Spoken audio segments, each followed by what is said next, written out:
Hello, everyone. Today we are interviewing the CEO and founder of the Heart Smiles, a wonderful organization based out of San Antonio, Texas, with operations in Ghana. We're going to learn the story of how they scaled from nothing to building a huge orphanage with 10 plus buildings and over 100 orphans living there at a time. But before we begin, take a moment to like and subscribe. It not only helps the channel, but also helps all the nonprofits we feature on the show. So let's dive in. What's going on, everybody? Welcome to another episode of The Nicest Nick. I am super excited. I have a very special guest here. But before we get started, make sure to please like and subscribe so you can hear more stories and help make San Antonio a more awesome place. Well, thank you so much for joining us today. Can you tell me a little bit more about yourself and how you got to San Antonio? My name is Ama. I'm originally from Ghana, West Africa. And I've been in San Antonio for 19 years. Oh, wow. Okay. Yeah, but I have been in the United States for 28 years. So I started from New York City to New Jersey, Richmond, Virginia, and then my husband got a job, and he's a pharmacist, so he got a job in San Antonio. And then we've been here 19 years. I don't call it San Antonio, I call it Saint Antonio because he's been wonderful to us. So that's my background. So, any particular reason you came to the States, or just you kind of? I came to the States just for schooling. Okay. Yeah, and then the rest, of course, is history. So. Very cool. So then, when did you start the Heart Smiles? Was that a side project or something you had? You're like, I wanted to give back home, or what inspired you to get into that? So basically, at the age of 8 years old, I knew this is what I was going to do. I don't know how. Was it like something happened where you're just Yes. like, oh my gosh, Yes. like this is my calling? I know. I always knew this was my calling at the age of 8. And then I said to myself, if it ever gets to a point that I'm financially secured, I will give back. Oh. And then so I have 2 biological kids. Okay. I have a 20-year-old and a 14-year-old. And when I started this project, my 14-year-old was 3 months. Wow. Everybody thought I was crazy. I was like, that's a crazy start. Like newborn, I need to start, Yes. an orphanage. That's my. Yes. So I started it when I met my husband. Backtrack. I told him, hey, this is what I'm going to do. This is what I know in my heart of hearts that is my calling. And then he was like, what do you mean? You want to just adapt? I said, no, I want to have a lot of kids. So we were talking about kids. He wanted about 4, and I told him I wanted 1 biological kid. And then, in African standard, I was like, are you crazy? We need to have more children. And I said, I'm going to have more children, but not carrying them. Yeah. So he was like, okay. So he's like, all right, now, but what does that mean? Yeah. Right? Yeah. He's like, He goes, intrigued. I know, very intrigued. So he goes, wow. So why don't we just have 3 and then adapt 1? And I said, you are not paying attention. I want about 100 children. And then he goes, okay. Yeah. He didn't really believe in He's my like, yeah, 100. That's the number Yeah. we're going for. Yeah. So, You knew from the beginning I you knew. had 100 on the mind. I That was knew. it. See, that is so cool to Yes. me. That is just. Yes, I knew it was 100 kids. And I've always, had that vision. Like, it's going to get there. But for some reason, it clicked when I had my little one. That, one night I was putting her into bed. And then I just saw her so peaceful. And something just kicked me like, now is the time. So I went back to my bedroom, started bawling. My husband goes, what is wrong with you? And I said, the dream. And he goes, what dream, Ama? And I said, the agency is now. I want to do the orphanage. He goes, oh my God, we just had a baby. And I was like, yeah, I know. It's like, I'm ready now.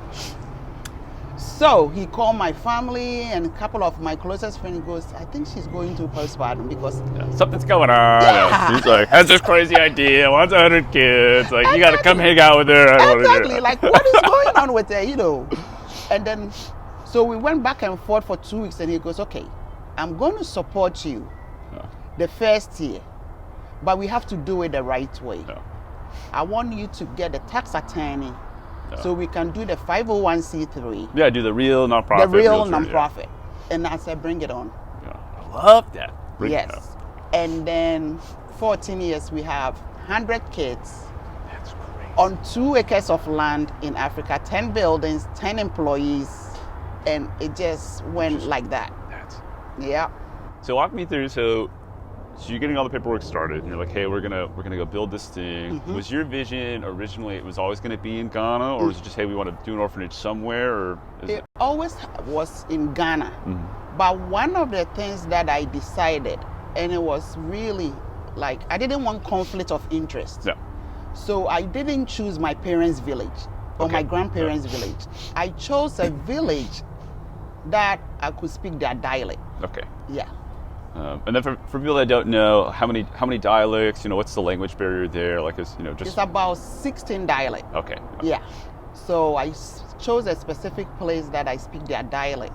And then that's how I end up with the village that I chose. Did you go scout it out beforehand, or was it just? I sure did.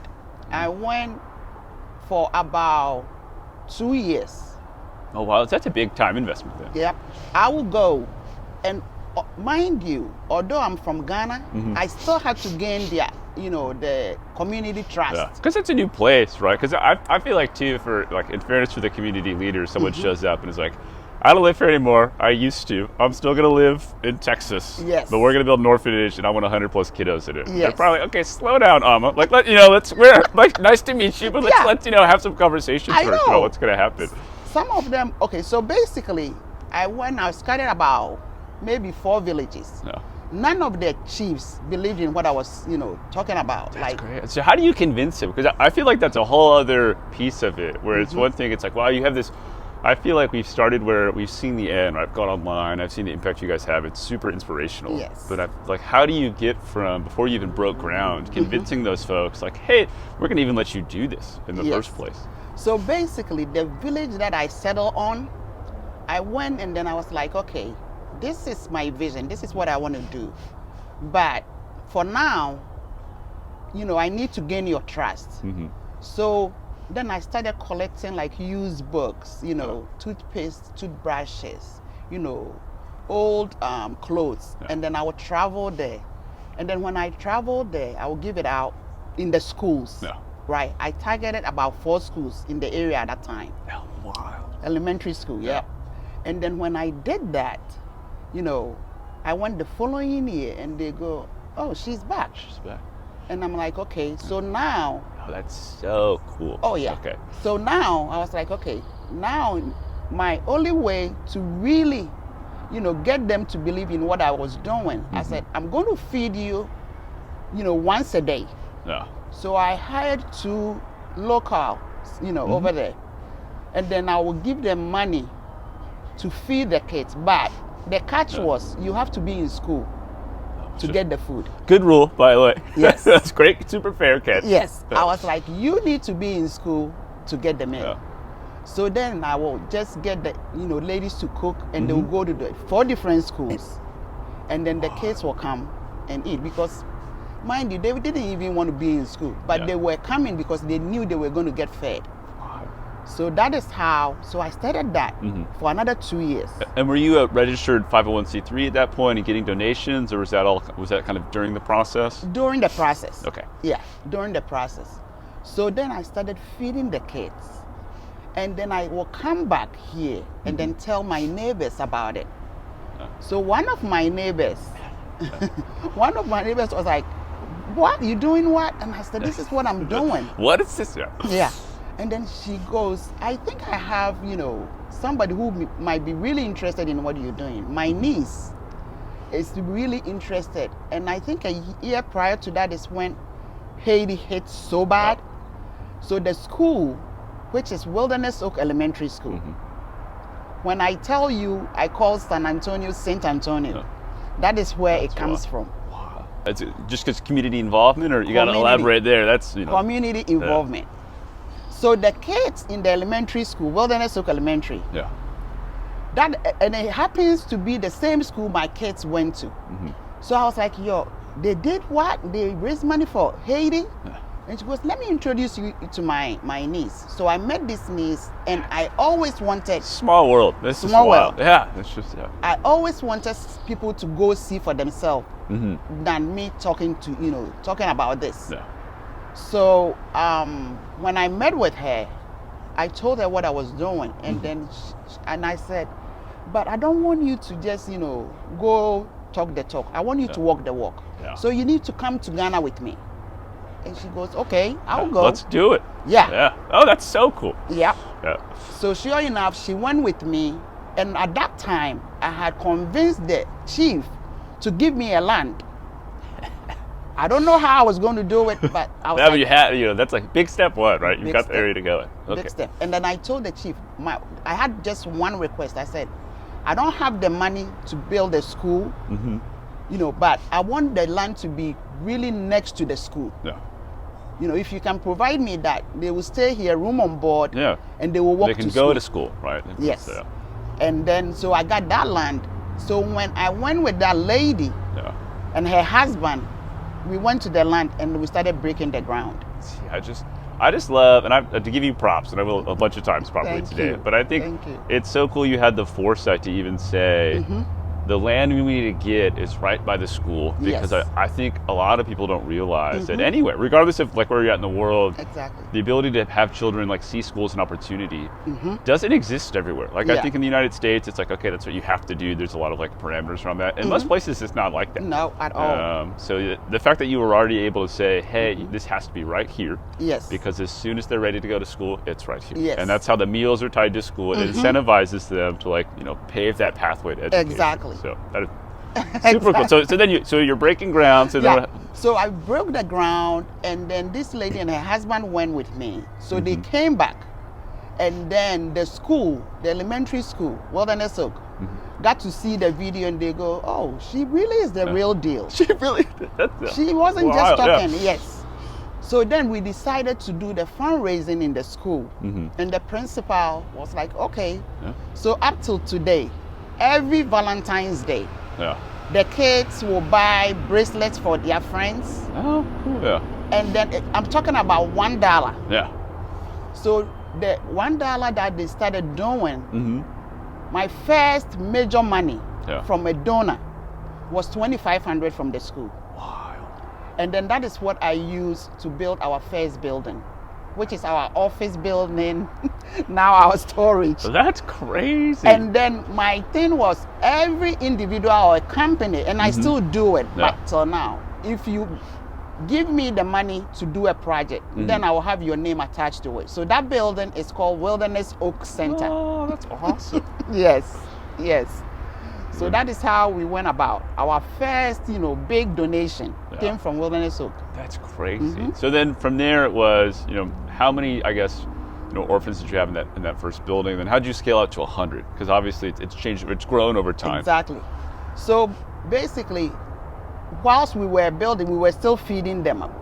Now I got them to believe. That's great too. Okay, because now they're like, okay, this lady's showing up, building schools. Exactly. This is good. Yeah. So they had a pride. They will go to the side, the kids, and then start cleaning the place. They had a sense of belonging. Which is huge. That's a huge win. Oh my gosh. Yeah. Yes. So I was still feeding them. So I had about 36 at that time from 4 villages. Wow. And were they just like?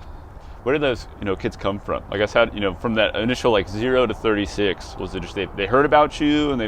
When I went to the village, the village that I eventually settled on, that is when that they were like, okay, and then when I tap into the 4 different schools, the teachers and then the little sub chiefs knew about what I was doing, so they would come to me and I said, I just want orphan kids, or very deprived. Yeah. Kids that need help, right? Yes. Either orphans or like, really need the help. Yes. So then they will recommend me to these kids because, they are in the community and then they see it.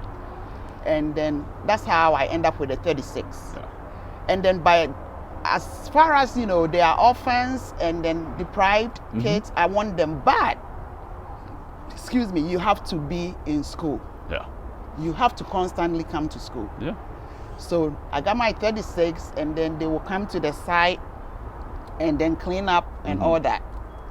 Yeah. That's crazy. So then you have 36, and then so what is your 36 to 100. I'm hoping, right, and then you can start telling the story of those 36 kids and what they're doing. That kind of, does that help grow the organization, or? Yes. So when the 36 kids started, and then, so it started from just feeding them once a day to buying them uniforms to school, So buying cool. them new shoes, new backpack. So you can tell when you go to the school that the 36 kids from Heart Smiles versus the kids in the village. So they saw the transformation. They're like, what's going on? New bags, new kicks? Yes. Like, yeah, and they're like, wait a minute. Yes. But, yeah. I mean, I bet the kids too are just on cloud nine. Like, that's got to Exactly. be such, they're just probably so excited then to go to school. Oh, yeah. After that, yeah. They went to school. So whilst I was doing that, the parents of Wilderness Oak saw what I was doing. They go, okay, something really is going on here. So then I had two people that decided to build. They go, what do you need next, Amma? And I said, I need a building. One for boys, one for girls. Because the 100 kids is 50 boys, 50 girls. So then they started giving me money, so I started building. So now the village realized that, okay, there's a building coming up. So in about 6 months, I had 2 buildings. And then I moved the kids in. That's so cool.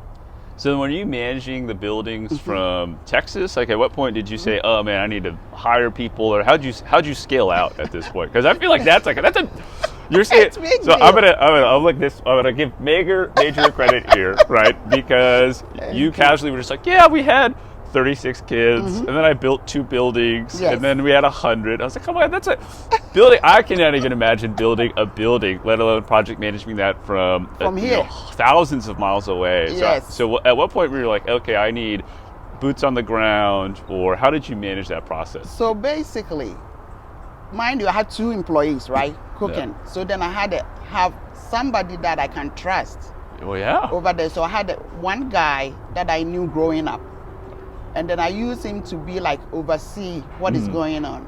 And then, although I was sending the money, mind you, I was still going to Ghana every year. Okay, yeah. So you still kind of check it. And there's Yes. but big boss ladies coming. We got to make Yes. sure we're hitting our deadlines. And Right? constantly, every, from foundation to, lentil or whatever Yeah. level, I would get pictures.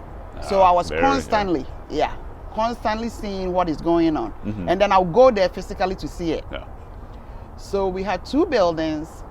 Some of the kids, where they were living, they didn't even have a bed to sleep on. I'm talking about normal, like maybe a mattress on the ground. So when they find out that they have a bunk bed with a mattress on it, that day, run into the building at that point. Like, oh my God. Yes. So now we have 2 buildings. And then the next step was, okay, now they are there. And at that time it was like really bushy. Yeah. So they need to make it a place. So they will start weeding the place, moving the branches and stuff like that. Yeah, make it really like home for these 100 kiddos, right? It's like, So now we don't have to go to the school to feed them because they are already in our premises. Yeah, you have like kitchen infrastructure and things like that at this point. So now it came from 1 meal to 3 because now they are there. Yeah.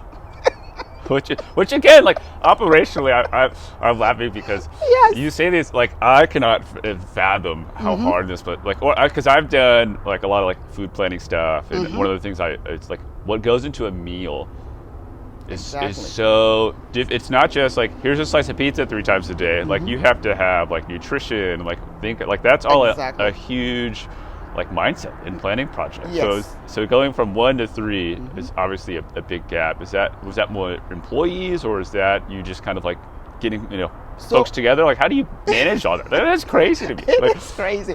So basically, the 2 ladies that was going around moved in with the kids. My guy who was supervising the building also moved in. I needed to hire 2 more people. Yeah. So when I hired 2 more people, I was like, how am I going to be able to do this? Yeah, I have the same question. Yes. so how do we do it? So what I did was I started doing social media, right? And then I would tell, that was Facebook actually. Yeah. So the Facebook and then the community, I would just throw out that, hey, all I need is $6. Yeah. I said $6, to sponsor one child. Yeah. I said, I'm not taking overhead until today. I don't take overhead. That's crazy. No, I don't. This is not my bread and butter. This is my passion. So I said to myself, I just need somebody to just believe in what I'm doing. Give me $6 to sponsor a child for a month, and I'm going to be able to feed them. Right. So that's so impactful too. I think people overlook how impactful a simple message can be, where it's not like overcomplicated. It's just $6 sponsor for a month. Like let's I just I'm like ready to give you here's $6. I'm ready. Like it's all. But now it went up to 35. Yeah, inflation happens, right? That's gonna be like. So then people were like, $6. I could use that to buy McDonald's. Yeah, right. I would do it. Yeah. Yeah. So this is about 8 years ago. No, when I started it was $6. Yeah. So anyway, so then 8 years ago is when they moved into that. They fully moved in, like all the buildings. So we did it $6, and then people were like, $6? Sure, we can do it. Yeah, whatever. And then again, every year, Wilderness Soul kids are still doing their donation. And so the parents was like, oh, okay, now 2 buildings, the kids really moved in. Yeah. So I was like, okay, in order for me to really sustain this, the $6 is not going to do it. Let me just do gala. Yeah. Fundraising. Huge fundraising. So for the big gala, your first big gala event was 8 years after or so? Okay, that's crazy. You built all that even before a gala. For those of you watching who have no idea about the nonprofit fundraising world, typically I would say galas are one of your biggest revenue drivers of the year. So to not have one, that's why my mind is blown right now. So when we first did our first gala, I was like, all I need is about $10,000. Then I know, it's solid. Yeah, that's like that's like your rich friend's table ticket. Exactly. Right? It's like that's doable, right? So then, we hired a place. I started talking to people. I find a caterer, and all that fancy stuff. And again, I don't call it San Antonio. I call it Saint Antonio. The word got out there. The parents in the school, they showed up. And then I end up getting $12,000. Yo, that's crazy. So and now I'm like, I'm solid. Like what's next, right? Now I feel like the growth wheels are turning at that point. I'm like, what else can we do? I know. So then the kids were still going to school, and the employees, I was just talking to them. I said, don't expect for me to give you, I couldn't even pay the minimum wage in Ghana standard. But I was like, stick with me. Yeah, we'll figure it out. We'll figure it out. And then every now and then, I'll pinch in my own money. I still do. I still travel on my own dime. Yeah. So after the 36, we have 3 buildings. We have the office long building / storage, 2 buildings. And then one of my board members introduced me to a friend of hers when she came to the gala. And then she said, because the board members were, that specifically board member was like, I don't really believe in what this girl is doing. Like, maybe there's somebody, somewhere who is giving her money, because the little money that we're collecting, or she's not doing what she said she's doing. Yeah. Right. You always have like somebody who doubts a little bit. Yeah, a skeptic. Exactly. Which feels great proving them wrong, by the way. Yes.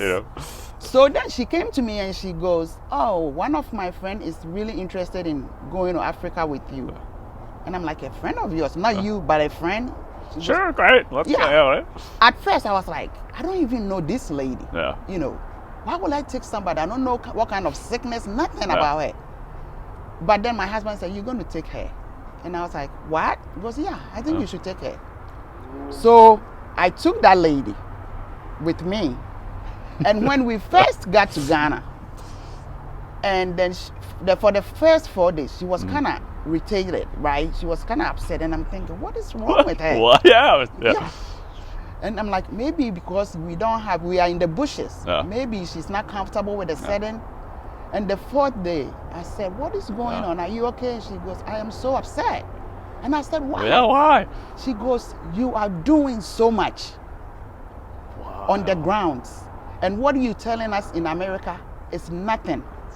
She goes, what do you need now? And I said, I need a dining hall for the kids. He goes, write it out, right? How much is it going to be? And I said, I will just talk to my contractor guy and then come up with the figures. So she was there with me for 2 weeks. We came back, and then as soon as we came back, her husband met us at the airport. You know, was happy that I brought the wife safe and sound. The next week, they wrote me $10,000 here. So I think I love that story for two reasons. Because what I think in the short time we've known each other, I think the immediate thing I picked up on is you say these crazy milestones as if you're like, yeah, 2 buildings, 100 kids done. You know, took 8 years. It's fine. Yeah. Like, oh my God, like that is a lot. Like it is just what you've done just feels incredible. So I feel like I can like sense her reaction of showing up. They're like being skeptical, and she's like, oh my God, this is so real. She was like, I cannot believe it. She goes, I see the kids, real time, real life. You changing their lives, Ama. And I'm like, well, you know. I'm just making them go to school and keep feeding them all the time. And it's like, oh my gosh, that is so cool. So then, so they give you immediately fund the cafeteria. Cafeteria. I built the cafeteria and I name it again after their company, right? And then so I have a friend in DC, and then I go, I really need to have like a little library for the kids, and I hired a new guy. Because I was like, I know the education system is not at par, how I want it to be. So I need you to come and reinforce the education. Right after school, they come. So I had to use one of the office building as a library, right? So I was talking to the friend in DC, and she goes, oh, my company is just getting rid of old computers. If you want. I'm like, do I want? Say less, right? Yes. Say less. Give me the computers. Yes. And I have her, and then I have my cousin there in Washington, D.C. I told my cousin, I said, you need to meet her, get the computers, and then we will ship it to Ghana. So now we have 10 computers. And then we ship it. And then the kids, the new guy came in, and it was like right after school, he would come and then start teaching them stuff. So now the education level was just going up, and like somebody really pay attention, because some of them came to me without even knowing how to write their names. That's great. I mean, that's forever. I mean, forever life change. Exactly. I mean, these are not just minor, conveniences at all. This is a forever. Yes. So now, the lady gave me the 10 grand. I built the building, and gradually, I will show her. And mind you, we have started doing our fundraising. So now I have all this building, these children, pictures, videos here and there. So I'll use it for my videos on the gala. People are like, what? How? How's this? I mean, it's crazy to me too that you can, get all that accomplished with $10,000 like that. That's why I think maybe that's where some of the skepticism came from originally. Exactly. It sounds so. As someone who has to deal with like a lot of real estate numbers in his day job, hearing that blows my mind. Yes, because I was like, every little penny, again, no overheads, So mind you, the $6 people were paying was just going towards the feeding, right? And then I will pinch in here and there for the employees. But the money, as soon as I get the building money, I have to break everything down. And I need the buildings, for them to just sit in front of their dorm to eat. It wasn't sitting well with me. No, and I feel like too, it doesn't, I feel like they feel stuck at that point. Like, I'm just always in here. Like, no, you want that full, the same reason we do it in elementary schools. It's like getting me like, we're going to different places and seeing different things. Right? That's super important to like childhood development. Yes. So after that, I will have that videos of the building, the kids running around. Now it's like real thing. So the gala time, they will ask me, the fundraising every year, what do you need? And then the next thing was like, I knew some of the kids came in at the age of 12, 13. It is hard to really retrain their mind to learn the basic stuff, learn how to spell and stuff like that.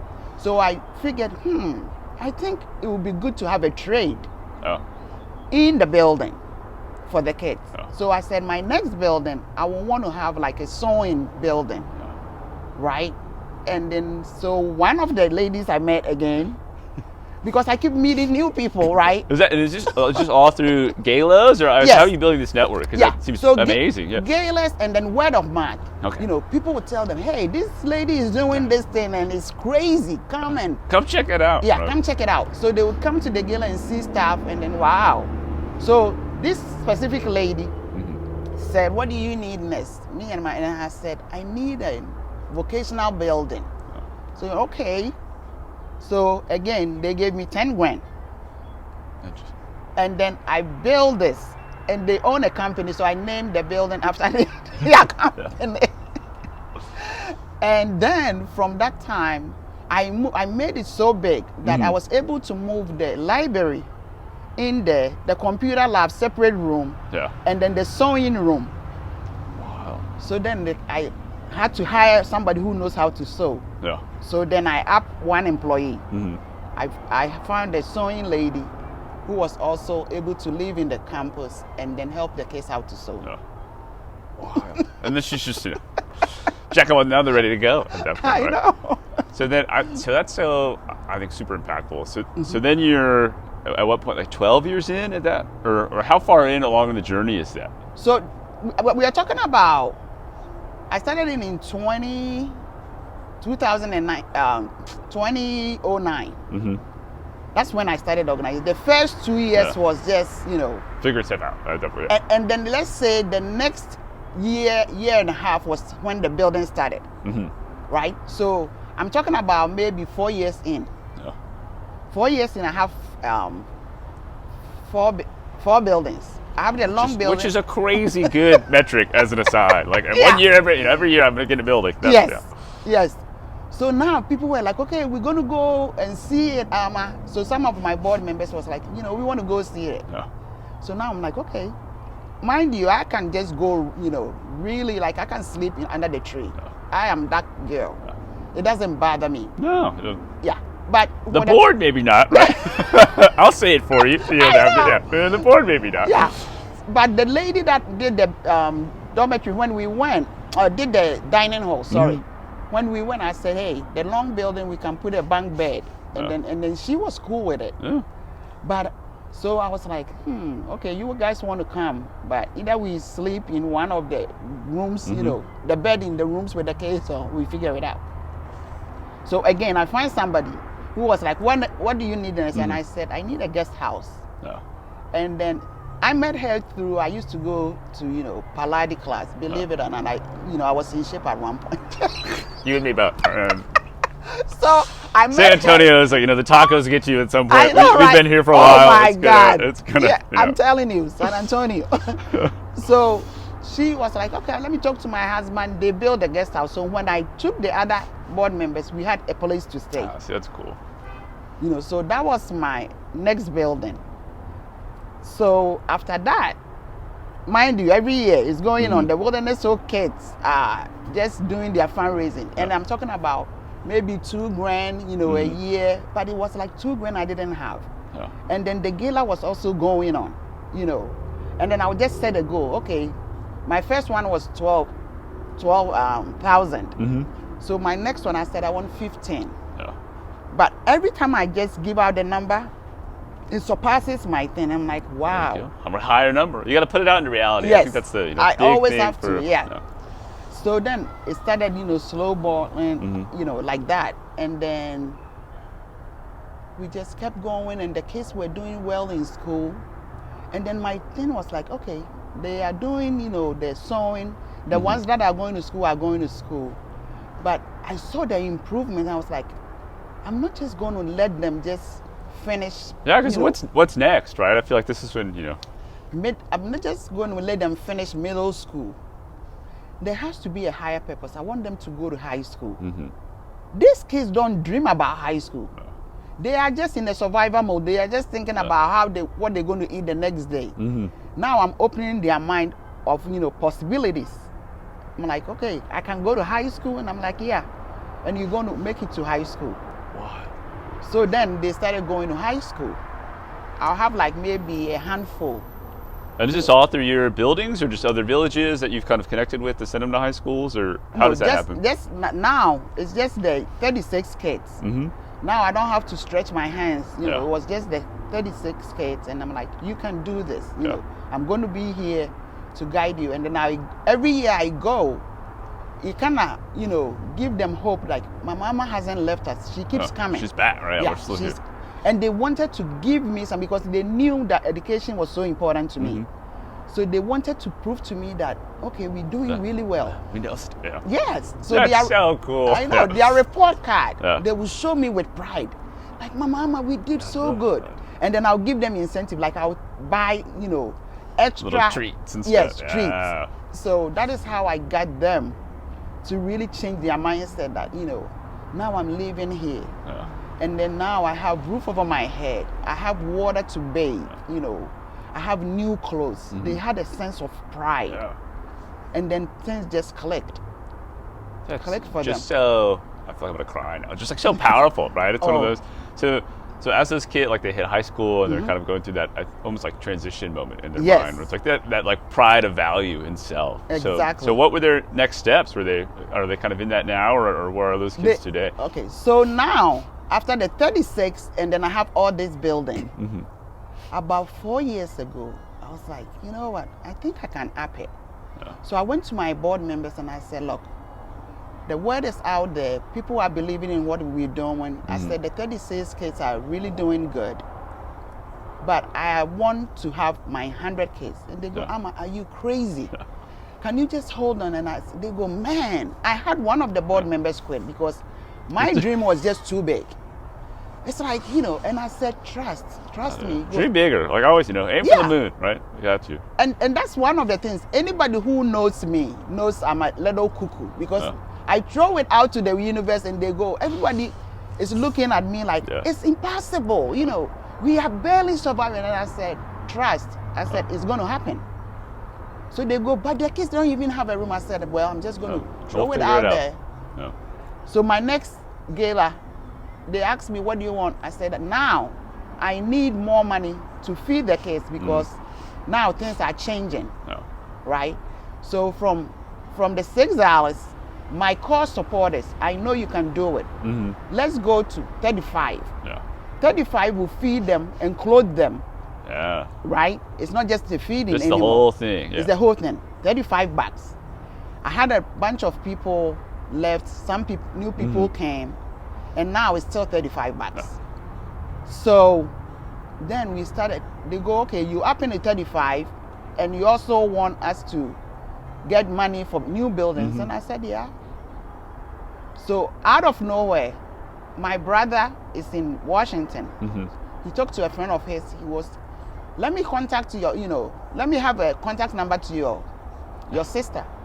What do you need? I said, I need a building. That's the theme, though. What do you need? I love that. Yeah, they Put always it up. ask me. What do you need? Here's my list of things I need. Yes. Yeah, here's my list. Yes. Make it happen. And then I said, now, after the 36 came in, I have kids coming in, so I end up with 50 at that moment. Yeah. So I have 25 girls in one room, another 25 for the boys. So now I was like, I need 50 more kids. Yeah.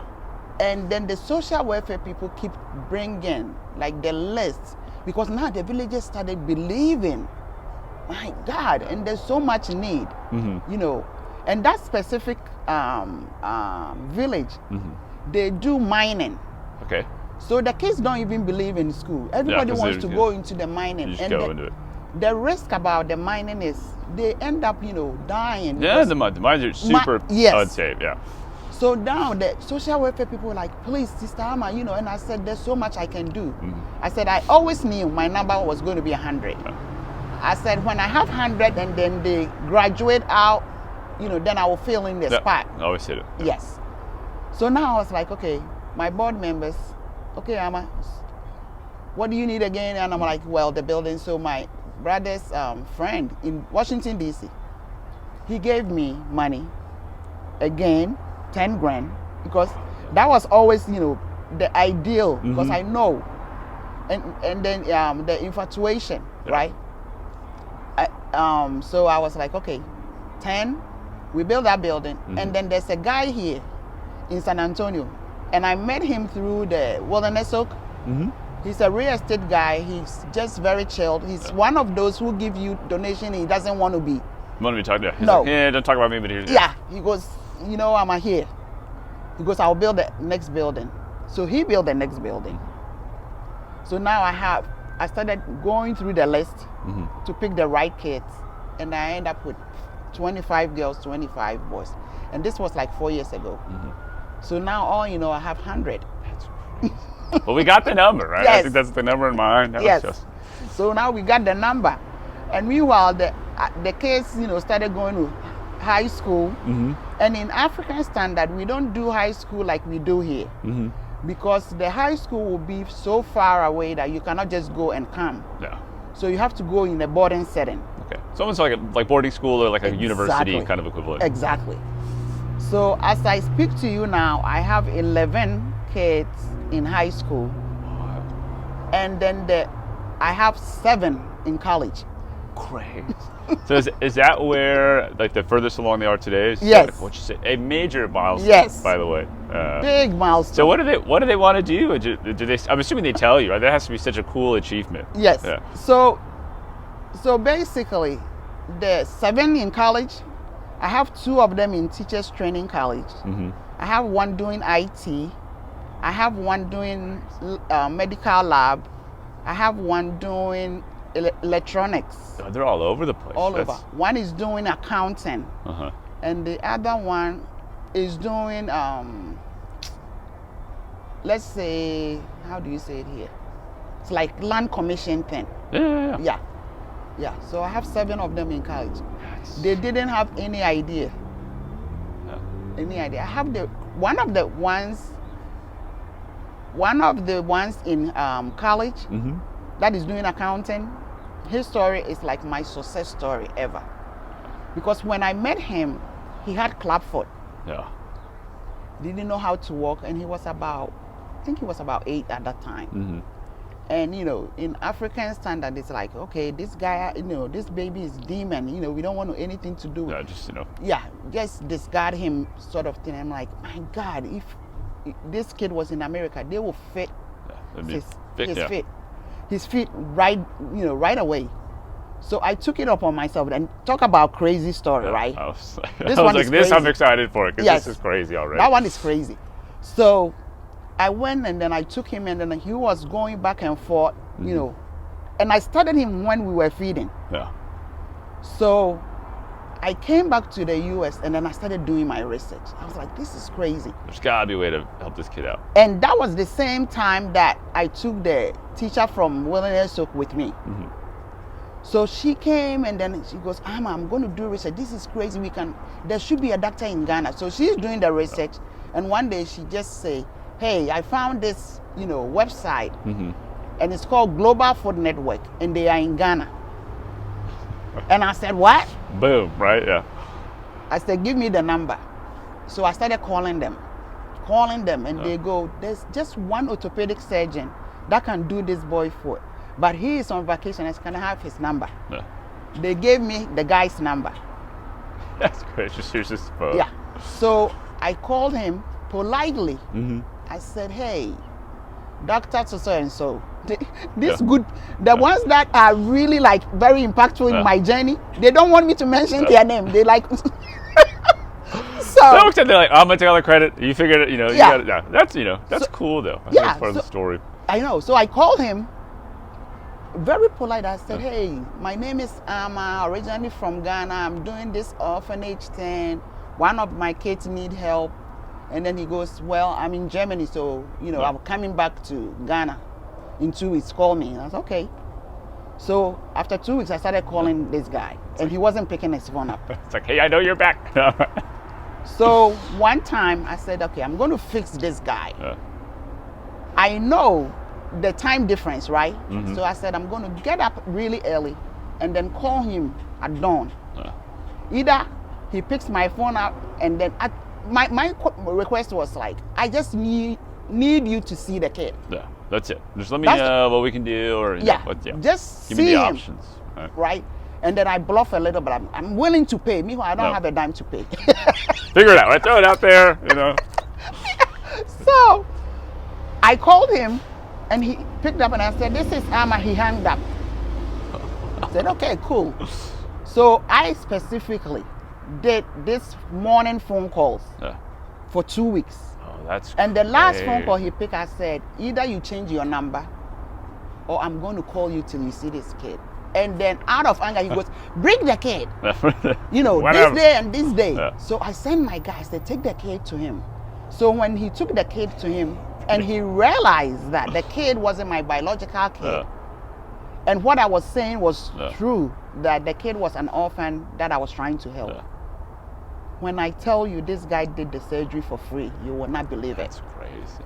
I think it's so impactful to talk about how, like, I feel like throughout your journey, there's been this, like, maybe not inherent skepticism, but it's just this, oh, is that really what's going on? Yes. Let's see it. And then you just, you can just grind through it. I it's just so grind cool. through it because I know my heart is in the right place. It's pure, you know.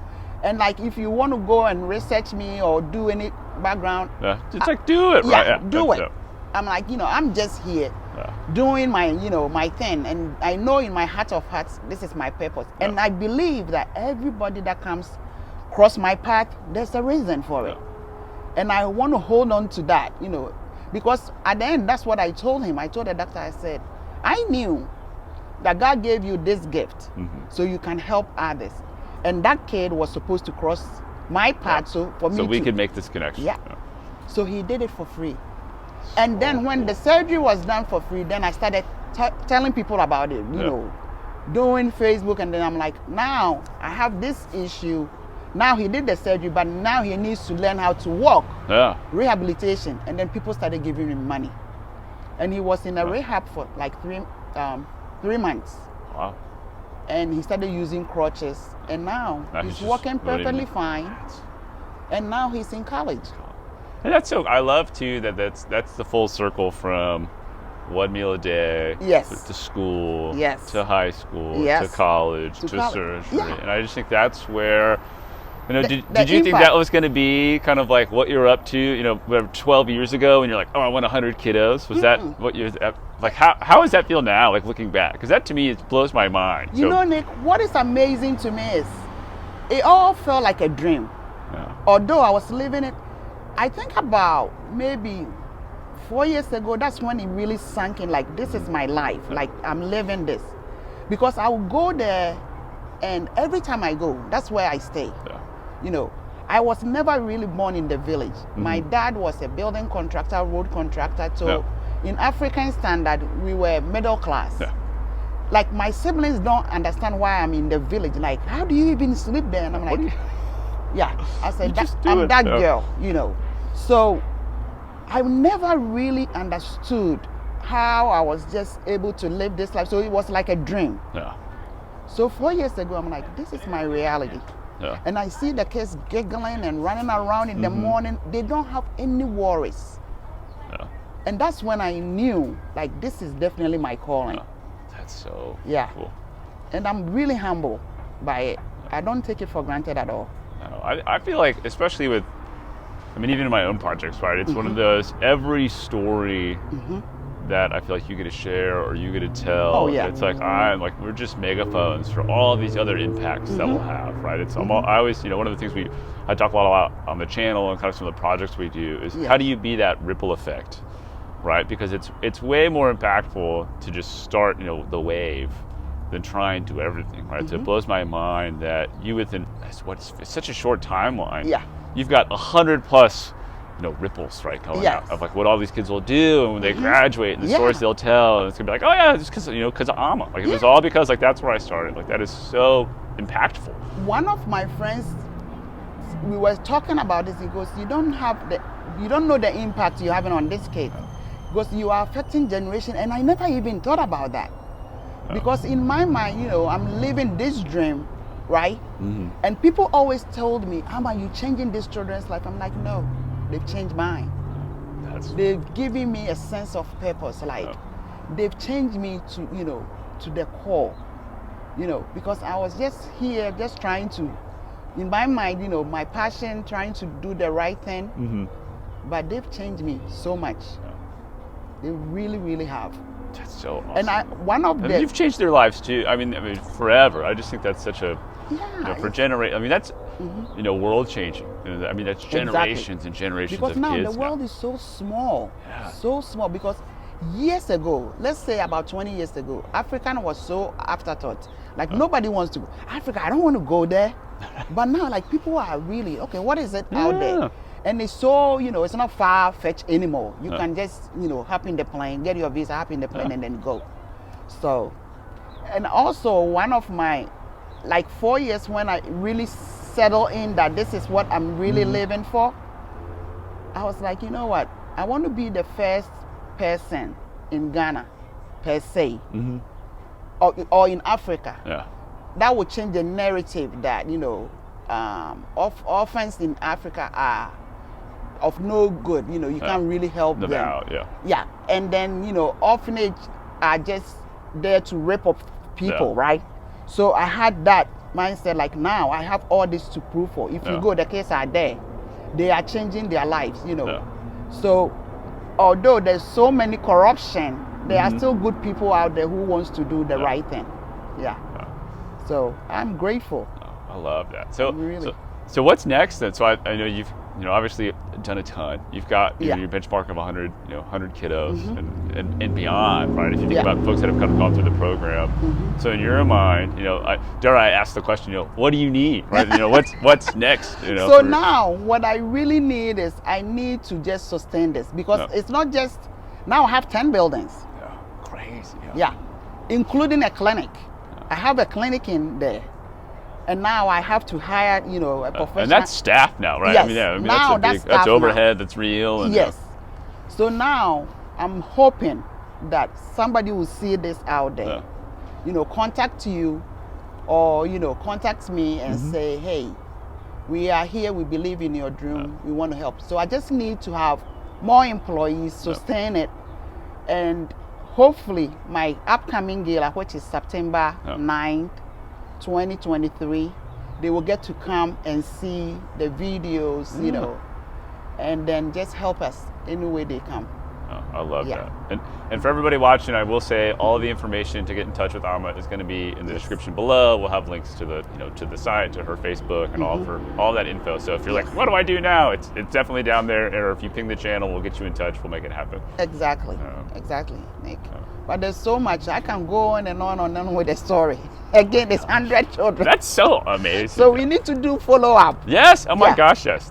I am so excited. Thank you so much for hanging out. Pleasure. Is there any other, crazy thoughts, notes you'd love to share? I just need you all to believe that there is no small tax.